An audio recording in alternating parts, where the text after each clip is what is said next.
There's been a lot of talk about breaking up the duo of Jayson Tatum and Jaylen Brown. The media, people around the league, all seem to believe that the Celtics will never win a championship so long as Tatum and Brown are at the helm. Jaylen Brown has been at the head of numerous trade talks, and even though the Celtics just gave him the bag, there's still noise about splitting up the Celtics young duo. But I'm here to tell you that the noise is all wrong. I'm here to tell you why the Celtics should stand pat and keep Jayson Tatum and Jaylen Brown together. First off, let's talk talent. Jayson Tatum and Jaylen Brown have blossomed into two of the brightest stars in the NBA today. Tatum and Brown have been at the top of every best young duos ranking for the past several years, but now they've blossomed to the point where you can say they're just one of the best duos, period. Forget about age. They're one of the best duos in the entire NBA. These two are the reason why Boston has consistently been one of the best teams in the league. The Celtics have finished top 4 in the Eastern Conference 4 out of 5 years since Tatum and Brown teamed up in Boston. And when you look at what they've accomplished individually, these guys are no slouches.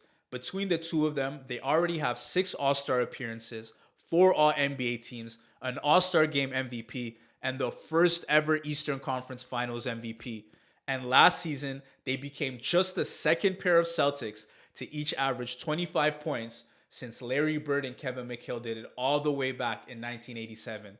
Oh yeah, and they're both under 27. They haven't even reached the primes of their careers yet. One can only imagine what's to come. Having 2 young elite cornerstones of your franchise is what every organization dreams of. So why would the Celtics even think about breaking that up? Now, as crazy as what I'm about to say sounds, I believe it 100% wholeheartedly. The worst thing to happen to Tatum and Brown was winning. Winning early in their careers has been the worst thing to happen to Jayson Tatum and Jaylen Brown. Here's why. Hear me out. Jayson Tatum and Jaylen Brown are victims of their own success. Because they've made it to 3 of the past 4 Eastern Conference Finals, because they've made it to the NBA Finals, the expectations are now title or bust for the Celtics. They've been so good so early that people forget they're only 25 and 26 years old. Again, I repeat, they haven't even reached their primes yet. How could you even consider blowing up a duo that's done as much as they've done before they even reach their primes? Then when you look at their peers, guys like Joel Embiid, Ben Simmons, Brandon Ingram, De'Aaron Fox, you don't hear any pressure or expectations for these guys to win a chip. And it's all because they haven't even sniffed a championship. So is it fair that guys who've had way less success can kind of continue on in their careers in the background without having to hear about trade rumors or blowing up their franchise? I mean, I think it's kind of crazy how Joel Embiid has won an MVP, has never made it past the second round, and yet I've never heard much noise about blowing up the Joel Embiid era in Philly, trading away Joel Embiid from Philadelphia. And yet you hear trade Jaylen Brown, blow up Jaylen Brown and Jayson Tatum every single day, and they've done a lot more than Embiid has done. Question for you guys. Why is it that Jimmy Butler and Bam Adebayo, who've made it to 2 NBA Finals and lost, have not been told that they need to break it up and that the Heat will never win a championship with those two and that Bam has to be shipped or Jimmy has to be shipped? But yet Tatum and Brown hear that noise every single day. Had Tatum and Brown not been so successful earlier on in their careers, they'd be given the grace to develop and grow without the pressures and expectations of winning a championship. But it hasn't been that way. They've been very good very quickly. And with that success comes the expectations of winning a championship. To me, the Celtics look like a team that's been battle tested and is going through the growing pains that every single championship team needs to go through. And with all the extensive experience they've had already, they look like a team that's going to win multiple championships once they get over that hump. The biggest issue that people seem to have with Tatum and Brown is the fact that they have a very similar skill set and that they don't complement each other well enough. That's interesting because I've never heard that argument when it comes to Paul George and Kawhi Leonard.